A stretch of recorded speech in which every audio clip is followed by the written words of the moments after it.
Counselling member sign కావాలి, సంతకం కావాలి. ఆల్రెడీ చాలామంది మాకు ఆశీర్వాదం ఇచ్చే అట్లాంటి కార్యకర్తలకి మాట్లాడి ఇక్కడ తీసుకొని కూడా వచ్చినాము. స్టేట్ కౌన్సిలింగ్ మెంబర్ ఇక్కడ వచ్చిన తర్వాత వాళ్ళకి ఫోన్ చేసి పోస్టులో ఉంటావా, సస్పెండ్ చేయాలా అని వాళ్ళకి బెదిరించి ఇక్కడ నుంచి పంపించేసినారు. ముగ్గురు మా ఎంబడి వచ్చినారు, ఆ ముగ్గురే సైన్లు పెట్టినారు. ఇంకా దాదాపు 7 మెంబర్స్ సైన్ కావాలి. 10 మెంబర్స్ సంతకం చేసిన తర్వాతనే మనం ఈ ఫామ్కి మనం సబ్మిట్ చేయొచ్చు. కానీ ఆల్రెడీ డిసైడెడ్ ఎవరికి ప్రెజెంట్ చేయాలి, ఎట్లా చేయాలి అని ఆల్రెడీ వాళ్ళు డిసైడ్ చేసుకొని పైన కూస్తున్నారు. కానీ ఇవాళ కిషన్ రెడ్డి గారికి, అదేవిధంగా కేంద్ర మంత్రి వచ్చిన మేడం గారికి లిఖిత రూపంలో ఒక లెటర్ నేను ఇస్తున్నాను.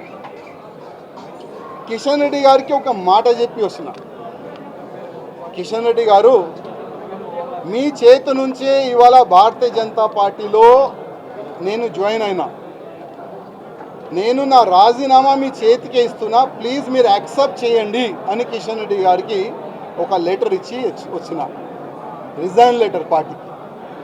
ఆ రిజైన్ లెటర్లో కింద ఒక మ్యాటర్ ఇది కూడా రాసిన, కిషన్ రెడ్డి గారు, పార్టీకి నేను రాజీనామా ఇస్తున్నాను, మీరు మీ లెటర్లో స్పీకర్ గారు కూడా పంపించేసేయండి. రాజాసింగ్ ఇప్పుడు పార్టీ సింబల్ నుంచి గెలిచిండు.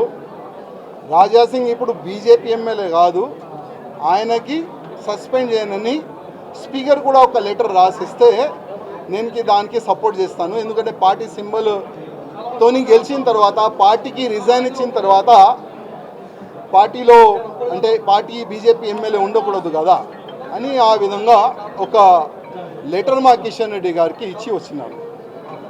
దురదృష్టం ఏంటంటే 2014 నుంచి ఎన్ని ఇబ్బందులు భరించి ఇక్కడ వరకు వస్తున్నానంటే మా మీడియా మిత్రులకి కొంతమందికి తెలుసు.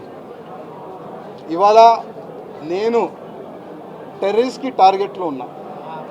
నేను కాకుండా నా ఫ్యామిలీ మొత్తం ఆ టెర్రరిస్ట్ టార్గెట్లో ఉన్నారు. కానీ ఎంత కష్టపడి ఇవాళ లేకపోతే రేపు బీజేపీ గవర్నమెంట్ తెలంగాణలో వస్తుంది అనుకున్నాం.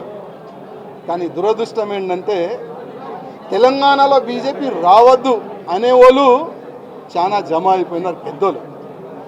ఇప్పుడు వాళ్ళే అనుకోకపోతే మేము ఎంత కష్టపడి మా ఫ్యామిలీని రిక్స్ చేసిన తర్వాత, ఇంత పని చేసిన తర్వాత లాభం మేము ఉండవు కదా.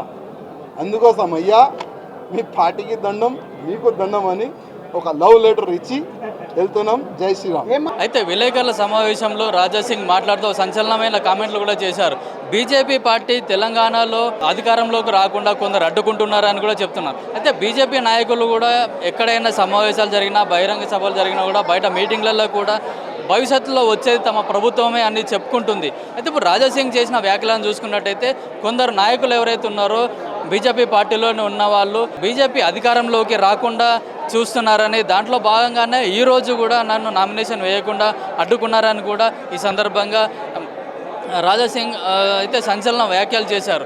గతంలో కూడా పలుమార్లు బీజేపీ పార్టీ పైన, నాయకుల పైన కూడా కొన్ని ఆరోపణలు అయితే చూశారు. అయితే మొత్తానికైతే చూడాలి. అయితే రాజాసింగ్ రాజీనామా ఏదైతే ఉందో దాన్ని ఉపసంహరిస్తారా, లేకుంటే బీజేపీ నాయకులు రాజాసింగ్ దగ్గరికి వెళ్ళి అతన్ని బుజ్జగించి తిరిగి పార్టీలోకి తీసుకొస్తారా అనేది కూడా చూడాల్సిందే. అయితే గతంలో కూడా ఒకసారి రాజాసింగ్ను కూడా బీజేపీ పార్టీ నుంచి సస్పెండ్ చేయడం జరిగింది. మారిన పరిణామాలను బట్టి మళ్ళీ బీజేపీలోకి తీసుకున్నారు. ఇప్పుడు కూడా తనను సస్పెండ్ చేయాలని కూడా రాజాసింగ్ కోరాడు. అయితే రేపు అయితే చూడాలి. మొత్తానికైతే ఈ ఎన్నికైతే ఒక ఎమ్మెల్యే రాజాసింగ్ రాజీనామాకైతే దారితీసింది అనేది కూడా చెప్పవచ్చు.